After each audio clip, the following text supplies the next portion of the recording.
That's right. Daddy changed the world. He did what? Daddy changed the world. Daddy changed the world.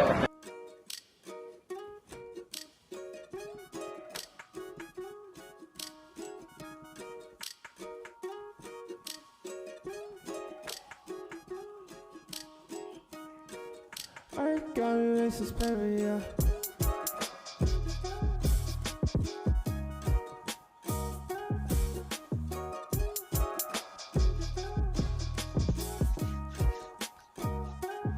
All right, so we live. What's going on? Peace to the planet. What's happening, everyone? My name is Corey. That's Deshaun. What? What'd you say, Marty? I said, what's happening? Oh, okay. It sounded like you was underwater for a second. Yeah, this is Mother House Podcast. We in the building today. This is basically a part two, man. The protest is still going strong. It's becoming more going all across the world still. You know what I'm saying? So we're gonna have some interesting topics. The whole theme of this episode is where do we go from here? You know what I'm saying? So we're gonna get into it. So Deshaun. Yes. I have a question for you. Mm-hmm. Do you clip your toenails? Yeah. Stupid.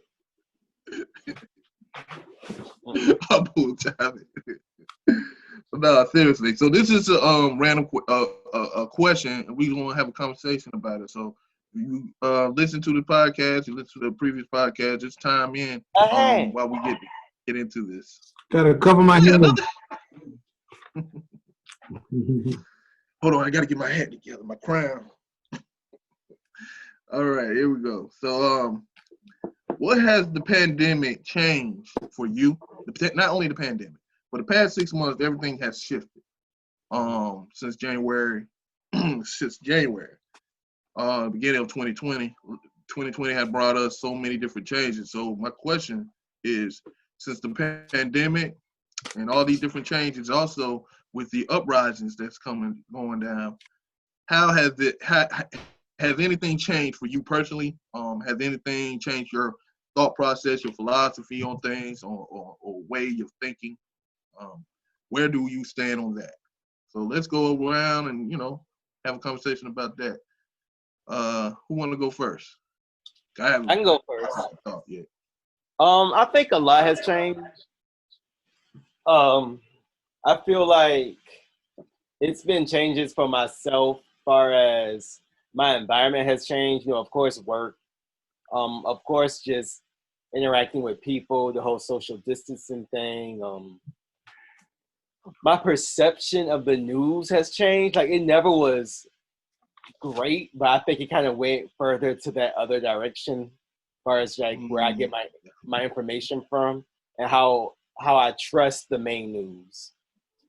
So that has kind of, I don't want to say worsened, but maybe my eyes are even more open now, Mm-hmm. It's like you can see the bull jive that they put into the TV screen all the time. Exactly. Yeah. It's like you're witnessing it, like literally happening in front of your face. Like, hey, Deshaun, look, I got a dog. They shot a cop the other day. It's almost like they staging it in front of your face. It's very much of, especially when it comes to news anchors and the news mainstream media. It's always been a whole thing of a shocking show. It's all about show. It's all about a performance. You know what I'm saying? So yeah, I'm thinking I'm leaning more towards what you're thinking too, towards that. But that's been going on for past 10 years for me. So I would say on a personal level, I feel like in these last 6 months I've gotten.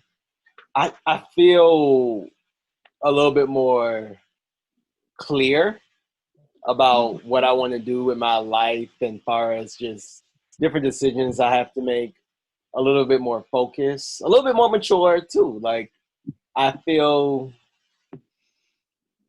just feel like my mind is a lot more clear than it was in January. Things are a bit clearer now. Okay. I feel that. What about you, Marty?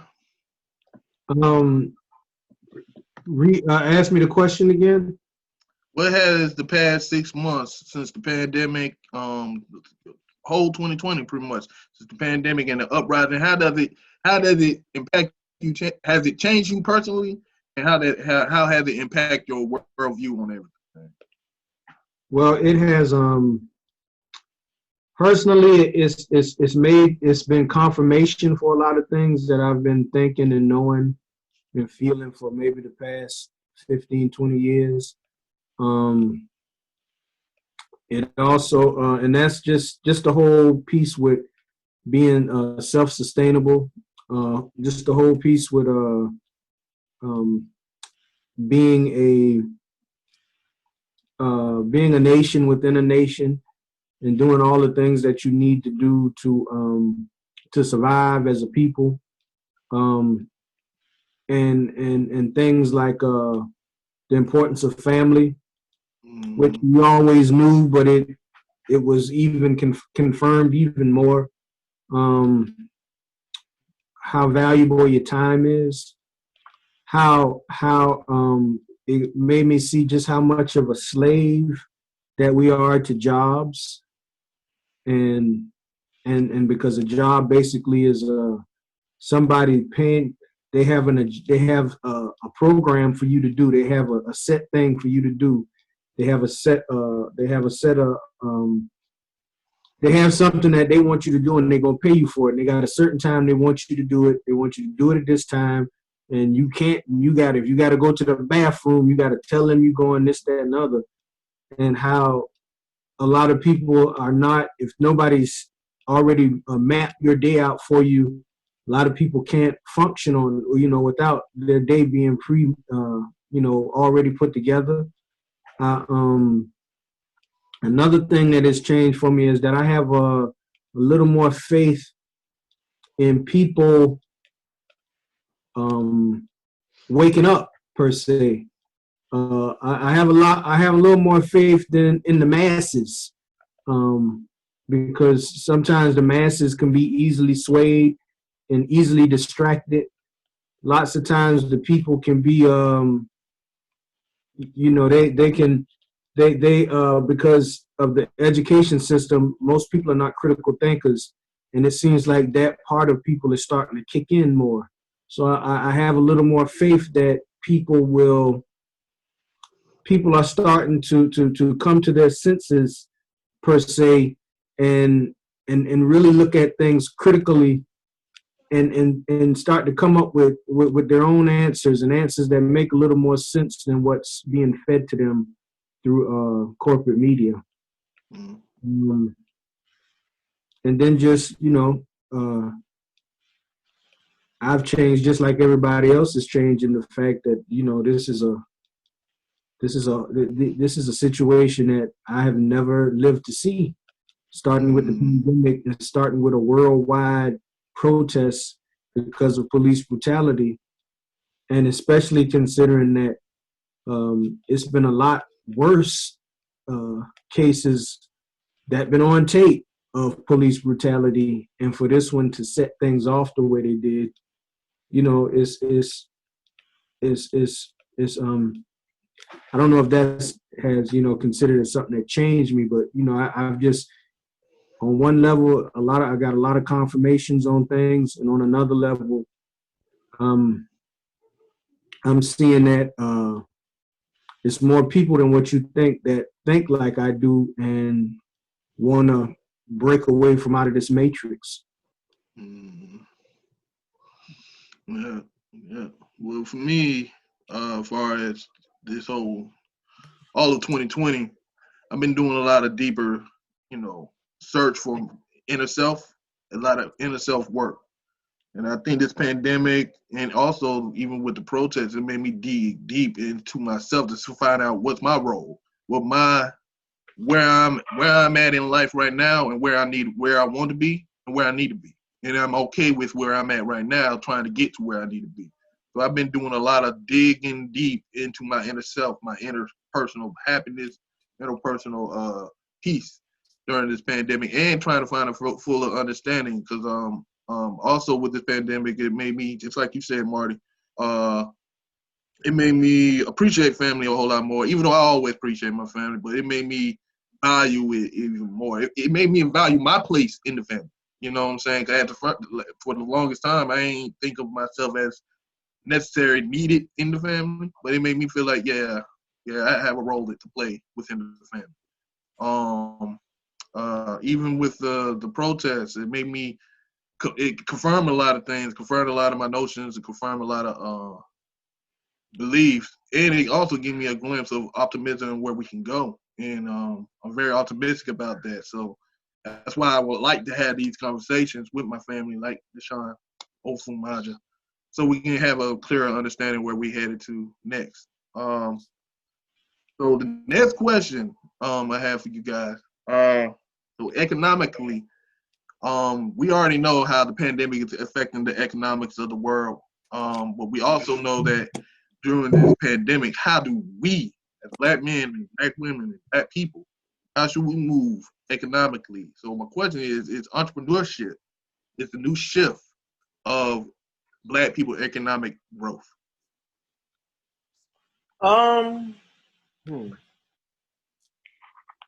It's very vague, but it's not as deep a question. Is entrepreneur the new shift of Black economic growth?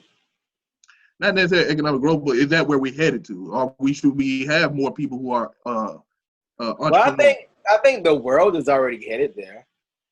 I think more and more people are trying to do something on the side, you know, whether it's something that becomes your main source of income, like a huge business, or whether it's just something like a side business. I think everyone is looking for more ways to make money. And I think that's been going on for the longest. I would say the whole COVID-19 and quarantine thing has made people kind of speed that process up. I think a lot of people felt like, you know, online income in particular, a lot of people wanted, I kept hearing people wanting their own online business or wanting to sell something online, have a course online, do something online. So I think entrepreneurship has kind of, the interest in it has definitely gone up a whole lot. And it was already up, but now it's like zooming up. Yeah, I agree with Deshaun. I think that it was a lot of stuff that's happened with everything. It's like these are sentiments and way people were thinking. You notice this shift in people's thinking probably about between 5 and 10 years ago. Yeah. I say at least 5 years ago, entrepreneurship has been like the hot word. But now you see it's becoming a necessity. And you're going to have to, and you know, entrepreneurship, and then, you know, you've been hearing a lot about the different streams of income, all these catchphrases and stuff. But what it's basically saying is how the economy, the world economy period is changing. Corporate institutions are breaking down, and corporations are one of those institutions that's breaking down. And this is something that people can take advantage of. And this is one thing I think people don't really see clearly is how corporations are breaking down and how they can take advantage of that. And the way that you can take advantage of it is don't become an entrepreneur and use that same corporate model. You got to have more of a social enterprise type model. And by that, I mean, you're not doing something for free. You're doing things that you're providing a good and service that people need, and you're providing it at a fair price. I think it's even going to move towards even barter systems are going to start to, more and more bartering is going to take place as, you know, as these different situations arise. You may have a situation when they're talking about getting rid of paper money and going all a bit electronic, and we are almost there now. You pay most of your stuff. You don't pay for cash. You paying with your card. That's an electronic. That's that's electronic money. But you know, it could be a situation where that system is shut down for a second. I think a lot of people in their mind now, the people who are like preparing for the apocalypse type of mind thinking, a lot of people might be thinking, well, what if the internet, I've been hearing that a lot, what if the internet shut down? What if the internet shut down? What if the internet shut down? Which is it's easy. A storm will shut the internet down, so you know they can shut the internet down if that was that was something they wanted to do. So I think a lot of people are thinking of well, maybe not a lot of people, but those visionary entrepreneurs think about things like that, and that's how it shifted me. You know, I wanted to. You know, I was an aspiring entrepreneur and then started a whole lot of different little businesses. But I think now, and now is an opportunity to start some, but I think people need to think locally. Don't try to be a franchise. Don't try to service the people within your 100-mile radius. Service. A lot of us have families that's big enough that you can provide a good service with just for them. And it'll be enough to sustain you, not only sustain you, but you make a comfortable living doing it. But provide goods and services for your community. For me, that's the next level of entrepreneurship. Don't mimic corporations where you're going to expand and you're going to be this big $1 million business. No, be a business where I think you should work more towards working less hours, and you know, it's turned into like a 4-day week, 4-day week. And I think I would piggyback off of you and say that when you say your community provides a 100-mile radius, that can also mean your community as your tribe within the internet, because there are tribes that people are a part of, and that's like that's a community, you know. Not only your 100-mile radius, but also within 100,000 followers. Right, exactly. You know, because you can, you know, it's a good bit of YouTubers or Patreon people. If you got a Patreon and you got 1,000 people, you're good. If you got 1,000 people that's paying a subscription, like they give you $1 every day on a Patreon, you got some money coming to you. You know what I'm saying? That is a decent living. Yeah. If you're providing enough quality content where you can get 1,000 people to be committed to paying you something monthly, not even 1,000, 100 people. Mm-hmm. But those are the models. People, everything's becoming more niche, streamlined, and you know, everything is consumer to buyer. So you taking out the middleman, and you're creating your own. You creating your own consumer base, and it could be and we're seeing from that you can have a small consumer base and still make a decent living. You don't have to have 1 million followers to make to make $60,000 a year. You do not need 1 million followers for that. Right. To make a decent living, and it's quality now. It's not about going in at 7 o'clock in the morning and getting off at this time. It's about spurts. So 4 hours here, 4 hours there, 3 hours here, 2 hours there, and consistency. And you do that, you can take 4 hours a day consistently and make twice as much money as you can working 8 hours a day. Yeah. On some job. And that's what we're moving into. That's what we started moving into, and it's going to become even more. But this is the thing about it, is that it's a flip side to that too, is that it's going to be a group of people who are not going to be able to do that. It's going to be everybody's not used to it. More. And it's going to be some people that's just they either just going to miss the boat because of they're not motivated enough, or they still have faith in corporations and they still riding that sinking ship. And so you're going to have, it's a chance that you may have a group of people that get stuck and don't really know how to make that change from one thing to the next.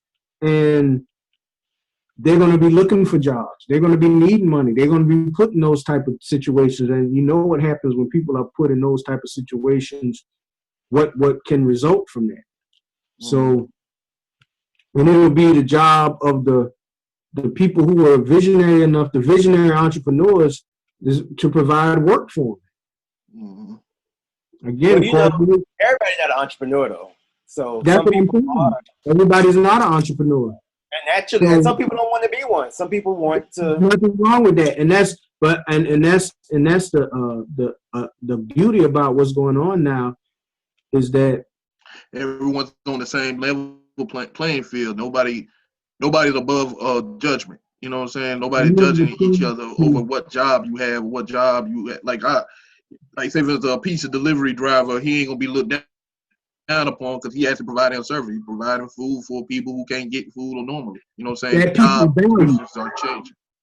And people, it's value put on that now. Before, things that we didn't put no value on, and you see there's a chance you lose them, you like, oh man, let me give this man an extra $5. Or, I mean, fast food places was the joke of employment.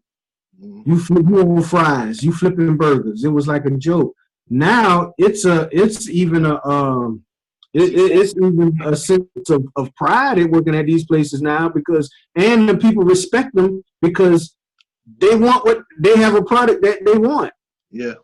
And but I feel like that's also respect they should have always gotten. I always felt like people like, why y'all disrespecting the people? And the reason people disrespect them is because they didn't pay them that much. Right. And you have all these disparities in pay grades. And those disparities are still there, but they're starting to slowly go away. They're starting to slow because people is certain things people just not going to work for a certain amount of money, and then you're not. It's as a company, it's not feasible for you to pay a CEO 100 times more than everybody else, and he doesn't do any work. He don't do anything. You can trim him, and the company can still run. And so, if you can save $1 million a year by cutting one person's salary, that's just smart business. And splitting it amongst everybody that's working and putting the work in to make the company what it is.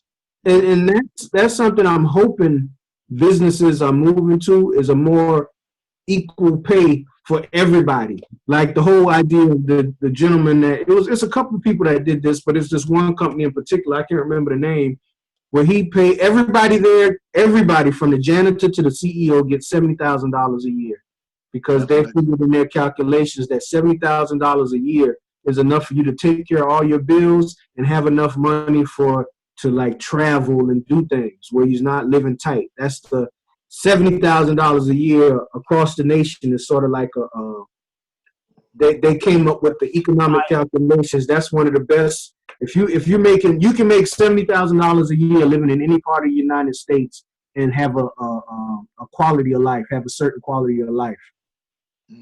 And I'm hoping that that's what we're moving to, where, after you pay the bills and whatnot, if it's 4 people that work at a particular place, it's getting split 4 ways. Right.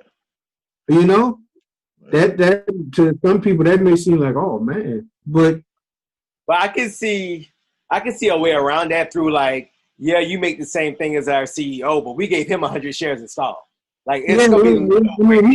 There's people that still get their benefits, but people that starting brand new companies, you have. If I had a company, it would be the companies that I start will be running on a similar model where the house get its money, and the house means the bills, everything that has to be paid, and after that, net profit is going to be split as equally as possible. Or you come up with a system that says this particular job set or position gets paid this much, and you have a set of reasons why. So it ain't you just getting paid a bunch of money just because of a title. Just because of a title or a piece of paper saying you got this. If this position gets paid more than the next, it'll be a reason. It's because they did X, Y, Z. You did A, B, C. Well, this person did A, B, C, D, E, F. So they get a little extra for that. That type of thing. And I'm hoping that. But one of the main economic things for me personally is working less hours, going from 40-hour a week to a 30 or 20-hour week, going from a 5-6 day week to a 3-4 day week. I would, move into it in that so you have more time to do other things. So where you're not just you're just it's an imbalance between you working, and then that means other people got to raise your children. Other people got to take care of stuff around the house for you. Other people got to spend time with your family for you. Other people is with your family and friends. So all you're doing is working. But I'm hoping that's changed. I know from going forward for me, even if it doesn't change on a larger scale, that's the change for me. That's the paradigm that I have now as far as employment goes. That's what's up. Okay. Well, thanks. So with that being said, well, just a quick side note. That adds on to your point, Mark. Because my homeboy, he's starting a logistics business. He's starting a trucking company with his wife, and they asked me to see if I want to be a part. They already know I had a Class B driver permit, but they need you to get your CDL. But his whole thing is creating a business and opportunity for his family that his family can build off of, that he can pass on to his children. And not only that, he want me to be a part, not just another worker for him, but as a partner. He want me to help me get my own truck, help me build up the business, and treat it as a family business. You dig what I'm saying? So networking is going to be a big key in the next couple of, for the next 20, 30, however long years. I think networking is going to be very much key in our progress. I'm about to coin a term here on Mother's House. So if you hear it again, you know where it was coined at. Family activism. That's the new hot word. Family activism, not community activism, but family activism. Family activism is what causes you to do things like that brother's doing. And you hear a lot of it. People wants to, when you hear people talking about legacy and create legacies, people want to start jobs and create jobs for themselves and the people in their family. And families are what makes up communities. There's no community activism without family activism. So when my mother was ill and Shawnee was down here and he was doing all those things that you just that's family activism. Calling your family, calling your loved ones to console them when somebody is transitioned, that's family activism. Finding your helping your people find jobs, that's family activism. That's one of the big things that has come out of all this, and that's what and that's what's going to be like the moving force between all the things is because you can't do it alone. So your family is that's the most important unit and it has always been like that. But we're coming out of a paradigm that's anti-family, even though they say they're pro-family. We're coming out of anti-family paradigm into a family, into a true family paradigm. If we take advantage of it right now, we have an opportunity to do that. All right, so the phrase, man, that we have to try to remember tonight, that family activism is key and crucial to upliftment of Black people, not only just Black people, but of your family, of your community. So let's keep that in mind as we continue to push forward, toward the progress that we wanted to the liberation we want to see for our children. Because this stems beyond just us here today. We got to think about the children for next generations and generations come after that. So let's start building for that. I got a question for you guys. So with everything going on, from COVID-19 to the uprisings to Yellow Jackets, the devil hornets, or whatever they call them. How do we think, socializing? How do we think as a people socializing is going to change? Is this the big kumbaya moment that white people been wanting us to be on for so long? Well, I feel like socializing, my only thing, I don't know how long it's going to last. Because unless something else like another outbreak happens, because I already see people kind of already not putting on masks and already going out to restaurants and to different clubs and stuff here in Atlanta anyway. Oh, they're doing that everywhere. In Savannah too, yeah. So I don't know. I think people are going to be cleaner. I'll say that. Because I think cleaner and healthier. because I had a decent amount of health conscience, but now I make sure, I'm taking different things and doing different things. So I'm a little bit more on top of my health. Has it made you more of a hypochondriac? Not so much a hypochondriac, because I feel like if you let it get to you like that, you'll go crazy. Right. But I'm a little bit on top of it, and I think people are just gonna notice things a little more. Like they're gonna notice dirty things in restaurants. You're gonna notice like stuff at the mall, and when things are not as clean as they should be, they'll pay closer attention to stuff like that. And make but you I double think check. people are still living their life. Right. What do you think about with the movement? How it gone global, Black Lives Mattering, global, right? Do you think this is the big kumbaya moment? You know what I'm saying? How do Black people move from here? You know what I'm saying? How should are we going to be more together with white folks? Are we going to be more rainbow coalition type of movement? Or are we going to separate, you know what I'm saying, and start dealing with each other more and have a lot more love and compassion for each other first before we do it with anybody else and be more associated with everybody else? I think that we've become closer as I think out of everything that has happened, and it's happened to everybody around the world, but I think as a race worldwide, quote unquote, Black people have become closer than any other race because of it, and it's because of the bias and racism of the media and of the institutional racisms that have been showcased and has gotten worldwide attention. How they flipped the whole COVID-19 thing. At one time, Black people couldn't get it; they was immune to it. So they're the ones that was dying of it, and then seeing how it was portrayed in the media, and then just a culmination of all these things happening for such a long time. Black people have been coming closer and closer together, and then the whole thing with the police brutality, that really has brought in even people, even if you can think this way, you can think that way, but this is about the most unified, like, I've seen ever, like, of this many different camps, this many different school of thoughts within the Black community. This is about the most unified I've seen us in a long time.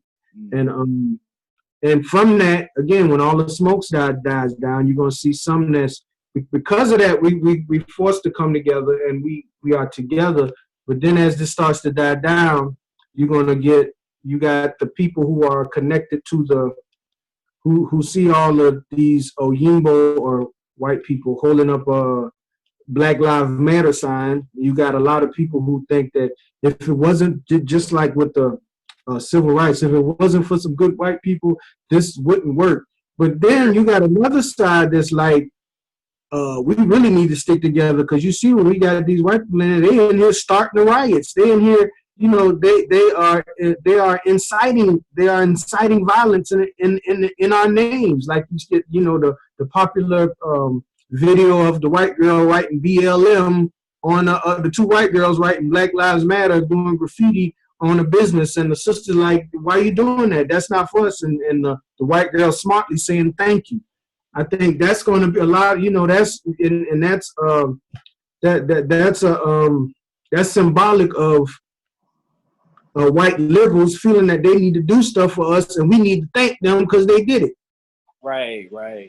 And I think a lot of people are seeing through that now. So it's gonna when all this stuff, the smoke starts to clear, you're gonna see people start dividing up into different camps, but also, good or bad, Black Twitter and just Black social media is becoming very critical of anybody that kind of goes outside of what they think our narrative is or what it should be.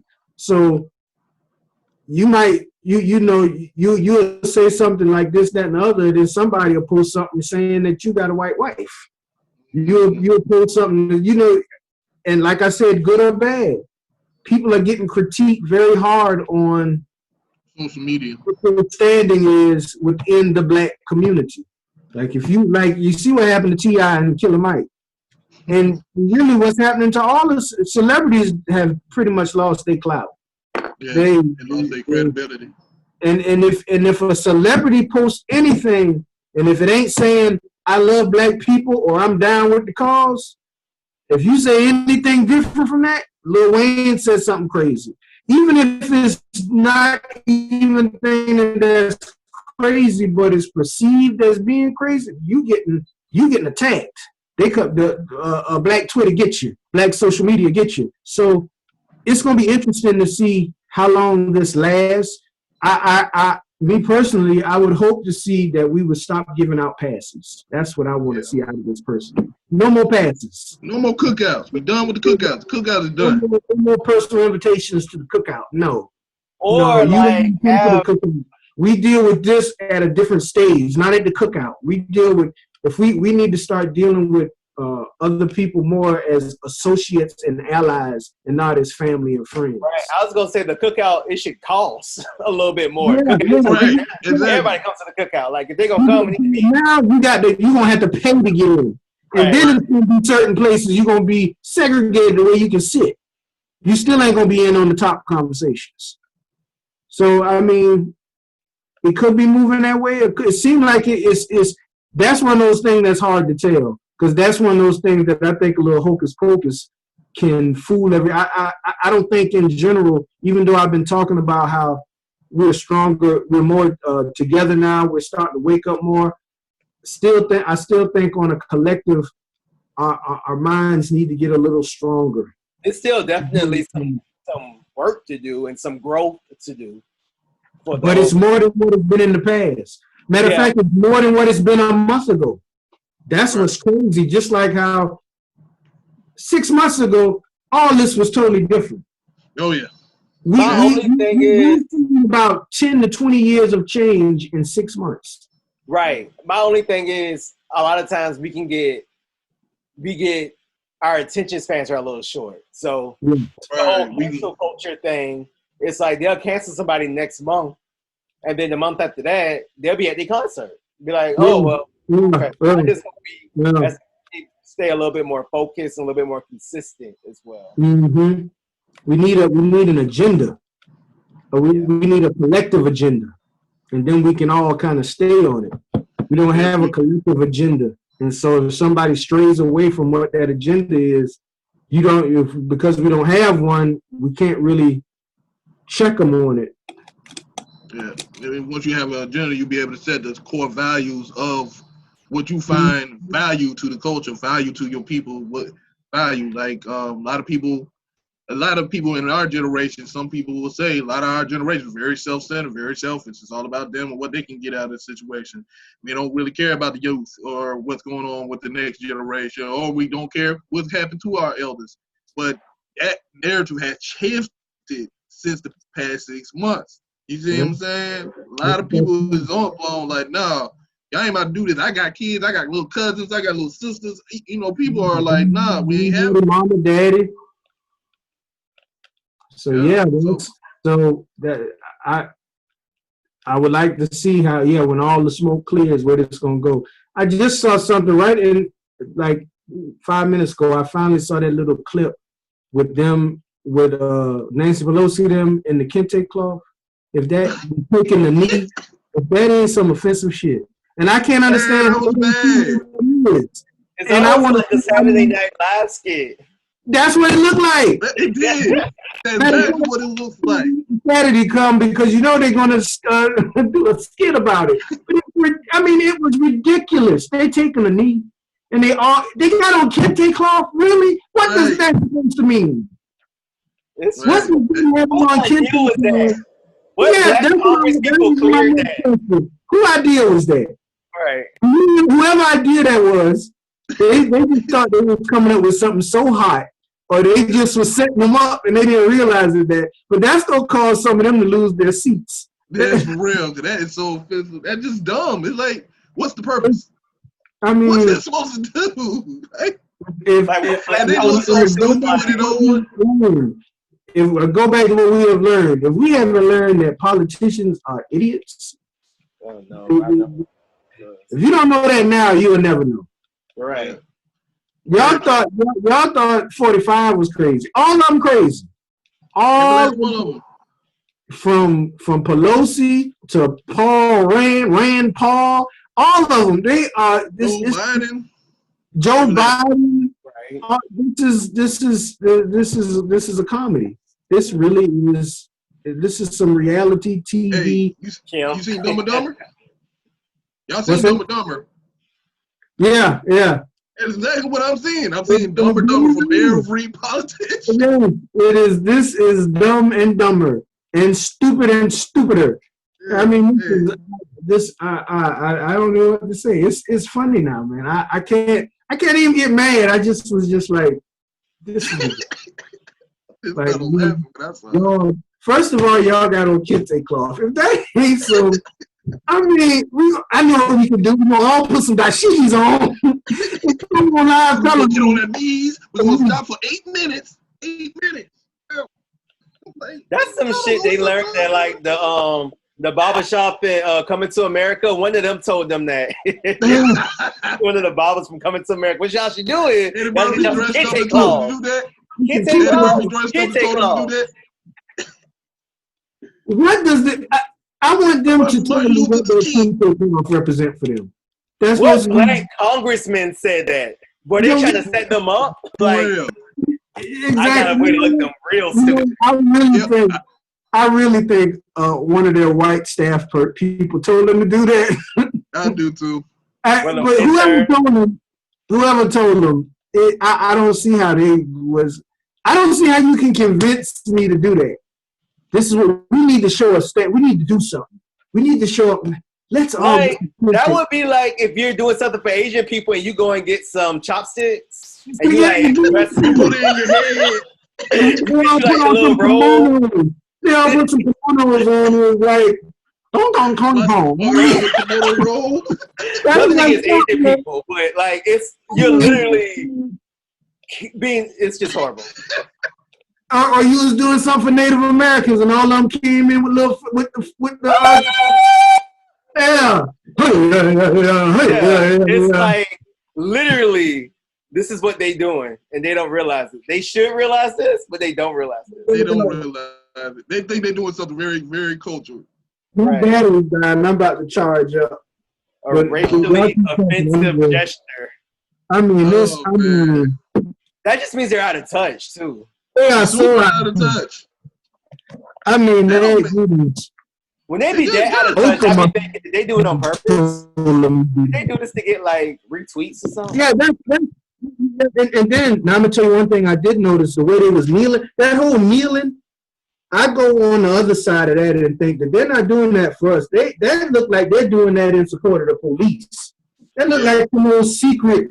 This is what we'll do. We'll kneel. They'll think it's for them, but it's to represent how you knelt down on his neck and killed him. I really do. Yeah, I was never down with the kneeling, man. The kneeling in front of police. The police officers kneeling. It's like, this man just died from y'all kneeling on this man's neck. No, and they're kneeling. So and it's hard to tell. That's kind of tricky. That's why I was on. Sometimes I try not to get in the category where we kind of be stretching things, the quote unquote conspiracy theories. But that one's a little that just don't look right, and it don't feel right. And this whole thing with everybody apologizing to black people. It's just weird and obviously like it's something here. On one end, yeah. The universe is pushing that forward. Our ancestors is behind that. But on another end, I'm like, this is getting a little too. It's like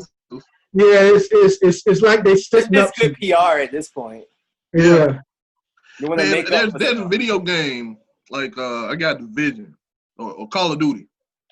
On Call of Duty, they got Black Lives Matter. Before you even start the game, Black Lives Matter. Keep posting on the thing.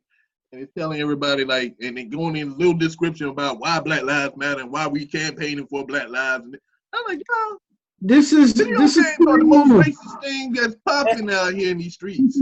So all them white boys in them chat rooms, They going crazy, cuz they going crazy. Some of them saying I ain't playing video games ever again. I'm laughing my ass off. So do that because this is why the rise of a lot of these white fragilicist groups have started is because of Obama. They was doing that in just off the rip because he was Obama, whether he did whatever he did, even if he did stuff for them, just because he was a black man in the presidency. So do they expect that if we do this, because it's going to be a backlash. Right. Expect a backlash. That's why you can't really get too connected with that. And all the public posturing is for public posturing. My biggest question is what all this money that they donate, because I think Michael Jordan is pledging $100 million. Where it's gonna go and what it's gonna do? That's exactly. Now that part I didn't know. I didn't know Michael Jordan donated. Yeah, what they gonna do with? And a lot of companies donated again. Where is it gonna go? Because that's a game in itself. The whole we gonna donate some money. No, what they're basically saying is we're gonna create us a tax write-off, or we're gonna create this opportunity for some of our vendors and contractors that we know to get a hold of some money, some kind of way to come do something that it's all a ruse. A lot of donations is a ruse. So it's coming as more of a ruse of exploitation of black bodies, black death. You know what I'm saying? So that's what they're doing. So we can't be fooled by that. And it seems a little too coordinated. It's very orchestrated. So we got to. That's something we just got to watch, because they'll pull one of them things where they write this bill up, and you'll think it's for you, and then they'll have all kind of things in the bill that just done took away a whole bunch of your rights. Right. And then a couple of years down the road, we're in the same position. That's why I don't do that. Or even worse. Yeah. So, and the whole thing is, and this is another thing that everybody should pull from this, is that you can't rely on the government. You can't rely on corporate media. You can't rely on corporations. You're going to have to rely on yourself, people that's closest to you. That's your family and your friends, and that makes up your community. Whether that's your online community, your online family, or your physical. And matter of fact, it's going to be both of them. In most cases, it's going to be the people, because you're going to have to, again, to the scenario if the internet got shut down, you're going to have to be able to talk to your neighbor. You're going to have to be able to go, stuff that's in walking and riding distance. You're going to have to be able to communicate with people in real time, in real life, rather. And it's going to have to be more than just a text or even a phone call. It's going to be some face-to-face conversations that you're going to start to have with people, like like normal life, like normal relationships. The world is not. People think that virtual is real because we do more virtual things than we do real stuff. Real meaning person to person. So it's and if you focus on the real stuff, all the other stuff won't be so confusing. Like them putting on some dashikis and taking a needle is more of a comedy sketch to you than you think, oh, this is gonna happen, that's gonna happen, oh my goodness, oh man, blah blah blah, you don't worry about that stuff as much because you don't have time to, because you're dealing with you're in someone's face or in someone's space doing something with a person, for real. If your time will be occupied doing those things, then all that other stuff, all the distractions is just that. Just is like a gnat on you. It's like a gnat or a mosquito. You just swat it or smack it and keep on doing what you're doing. Mm-hmm. Right. Yeah, I don't see us going back to where we were socially. I don't see it going back to normally how we usually get down. But it's a possibility. It's a possibility. Anything is possible, but I don't see it. Yeah, I don't see about it. Even no matter what direction it goes, it's not going to go back to how it was. I don't see it, yeah. Not like super duper packed on top of each other, too many people breaking fire code. Now, but Used to call me Crazy Joe. Now they can call me Batman. but What was that? Lead Obi. that's but you know what? It's hard to tell with people. People do some crazy things. Yeah, Yeah. people are, yeah. True. All these school shootings and public shootings, you thought it would stop, but it didn't. Like at some of these places, like at Vegas, when all the people got shot, the next week it was packed again. You know, you would think after at least a week after somebody just shooting up 500 people when they killed like 56 people, that people would be a little weary of crowds. That lasts about I got my ticket for Vegas. I'm going. It lasted about 2 or 3 days, and people was like back at it again. It's hard to determine when drugs and sex are involved. Very true. It's hard to. I'll risk it all. I'll risk coronavirus and everything for some good, for some good dope, good dope and some good sex, man. I'll risk it all, boy. You don't know.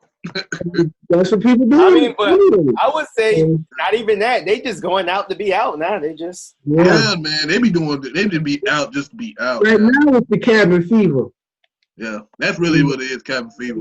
You've been locked in, and on another level, you're actually safe for going outside. Maybe not in the place, but outside in nature. You say it's the what they said, the ratio. The parts per millionth, the ratio for it's like diluted when you're outside. When you're close together, that's when it's a higher chance of you catching something. Just like catching any cold. It's easier for you to catch a cold if you in a room with somebody that got a cold. But if you outside with somebody that got a cold, it's the wind and the air is gonna dilute it, so it won't be that it might blow it away. But if you in closed quarters, that's how you catch colds, right? And anything else. But right. It's crazy. How y'all feel about things changing spiritually? What do you mean? So are people due to the COVID-19 during this whole uprising during the Jupiter? We just had a lunar eclipse. I don't know if y'all checked that out. It just came out of lunar eclipse, and it's supposed to bring new beginnings, new enlightenment, new information. Everything is supposed to start anew. And and I think it was in Jupiter or something like that, or Mercury or something like that. I don't know. I ain't an astrologist yet. So the new moon was in the new moon was in Gemini. Gemini. So the eclipse would be in Gemini. So, but that's. And I think it just says it's in Sagittarius. Something to do with Sagittarius heavy this time around. But no, I'm sorry. It was a full moon, and if it's a full moon, the full moon was in Sagittarius. Okay, yeah, that's what it was. Full moon was in Sagittarius. Yeah, but it was an eclipse, so that means it's something that you can't see. It was blocking something. Oh, okay. There was a shadow on that. It's the shadow side of the Sagittarius. Gotcha. Okay. But my question is, when it comes to spirituality, with the new things, new beliefs, new beginning, you think people's spirituality is shifting during this whole time, during the pandemic? People ain't be able to go to church. Are people running away from the church? Are people becoming more, getting to more indigenous ways of thinking of spirituality? Are people turning to Allah? Are people running to Ifa? You know what I'm saying? What do y'all feel spiritually these times, 2020, has impacted the world? Well, I see people are looking for answers. People are looking for answers, and I notice it's a big uptick in those things that will be called alternative forms of spirituality, which they call them alternative, but these forms are older than the big three. Stuff like numerology, astrology, tarot cards, and in Ifa, a lot of people are looking to Ifa.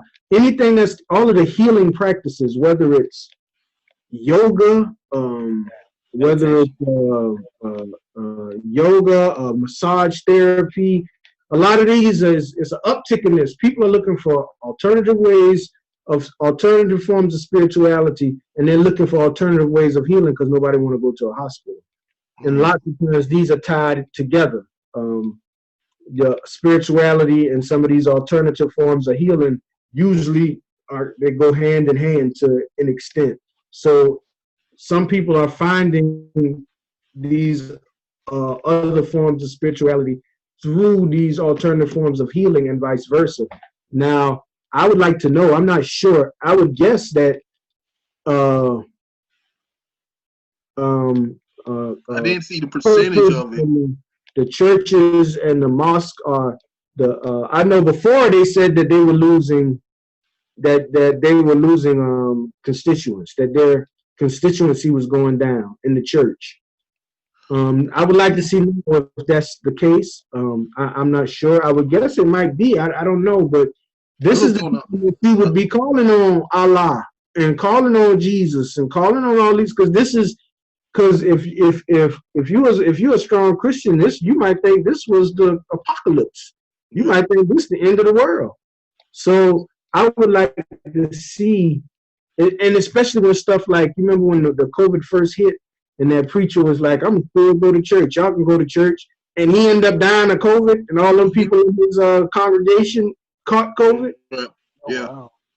Yeah. You know, he was early on in the game. This was like in March. He was one of the first. Yeah, that's like real early. It was real early. So, you know, I'm not sure, but I just know people are looking for answers more than before, and people are turning into, and it's been an uptick. And this is also one of them things that was happening before, right before it started, over the past 5 years.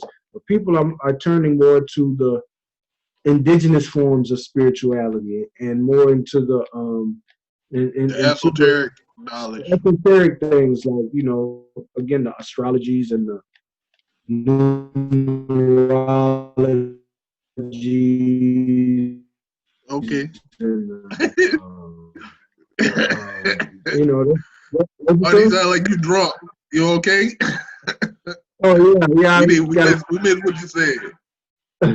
I said a tarot, like, numerology and astrology and all those forms. I know it's on the uptick. A lot of people are not only getting readings for themselves, but they're learning how to do it themselves too. They're learning how to do their own astrological charts. They're learning how to read tarot combination. So they're not only being customers, but they're actually learning these things so that they can do it for themselves. Because it's going back to the whole self-sufficiency thing, is that if I can go to you about my astrology, I can study astrology too and figure this stuff out too. I don't have to come to you to see what you need for it, to see what your opinion is of it. I can learn this myself. So, you know, and that's another one of those things that when the smoke clears, we'll see just where we're going at, where are the people going at with it. Where the masses are headed. Mm-hmm. Okay. Well, that's all the questions I had for you guys. Hey, thank you, cuz. Thank you, Sean. Thanks for having me. Yeah. Yo, y'all can also chime in. Let's have a conversation in the chat room. Well, we don't have a chat room because we ain't doing it live, but comment downstairs. You know, comment on the bottom below, and we'll chop it up with you guys now and then. Thank y'all.